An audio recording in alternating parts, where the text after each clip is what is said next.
আমরা যারা ঢাকা শহর থাকি, আমরা সবচেয়ে বেশি মজা পাই কখন জানেন? এই ঈদ সিজনটাতে। কারণ হয়েছে, ঈদ সিজনে মোটামুটি ঢাকা শহর থাকে ফাঁকা। দেখছেন, গাড়ি ঘোড়া তেমন একটা নাই বললেই চলে। তো ঈদ সিজনের ভিতরে মনে করেন যে চলাফেরা শান্তি আছে যারা ঢাকা শহরে আমরা থাকি। দেখেন,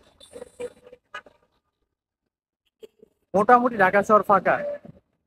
তো আপনারা যারা ঢাকা ছেড়ে গেছেন, আশা করি আপনারা ঢাকা ব্যাক আইছেন না। ঢাকা শহর পুরাই ফাঁকা হয়ে গেছে। অনেক গাড়ি কম, অনেক গাড়ি কম। এই রাস্তাটা হয়েছে এয়ারপোর্টের রাস্তা। প্রচুর পরিমাণে জ্যাম থাকে অলওয়েজ এখানে। আর সেই রাস্তা এখন গাড়ি ঘোড়া খুবই কম। তো আপনারা যারা ঢাকা ত্যাগ করছেন, আশা করি যে আপনারা ঢাকার ভিতরে আর ফিরেন না। আপনারা গ্রাম অঞ্চলেই থাকেন, ভালো থাকবেন, আপনারাও ভালো থাকবেন, আমরাও ভালো থাকতে পারবো। লোকগুলো দেখতেছেন তারা রয়েছে, এগুলো হচ্ছে বাসের জন্য তারা রয়েছে। আর হয়েছে উত্তরবঙ্গের যাত্রী।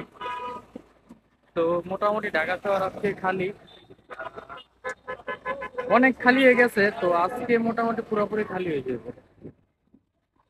এগুলো সব উত্তরবঙ্গে যারা যাবো, ওরা সব এখানে সিরিয়াল যারা আছে। আপনারা কি ব্যান্ড প্লাজা চিনেন? আপনারা কে কে ব্যান্ড প্লাজা চিনেন? তো আপনারা যারা ব্যান্ড প্লাজা চিনেন না, আহ, আমি আপনাদেরকে আজকে ব্যান্ড প্লাজা দেখাবো যে অল্প টাকায় মসমসা ভাজা যেখানে পাওয়া যায়। হ্যাঁ, এটা হচ্ছে একটা ব্যান্ড প্লাজা মার্কেট। তো এই মার্কেটে মনে করেন যে আপনি অল্প টাকায় মসমসা ভাজা কিনতে পারবেন। হুম, এই 150 টাকা দিয়ে নিবেন ওই বোতলটার দাম। আর হচ্ছে কি আপনার ওই যে রংটা মারছে, পানির ভিতরে রংটা মারছে, এটার দামই 150 টাকা। তো এগুলো আপনারা যারা কিনবেন ওরা মনে করেন যে পুরাটাই ধরা, ব্যাপারটা বুঝছেন? তো কখনো কোনো সময় পারফিউম এগুলা রাস্তাঘাট থেকে কিনবেন না। এইতে ভ্যান প্লাজা মার্কেট, এনে সব 150 250 বেলা আছে।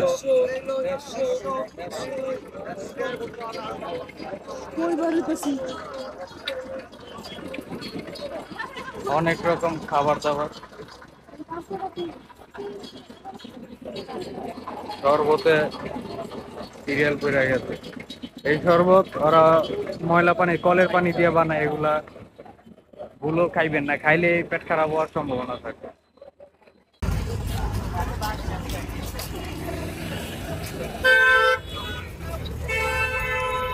এলিফ্যান্ট উড়াল সড়ক, ওই যে উপর দিয়ে আপনারা দৌড়ে যাবেন।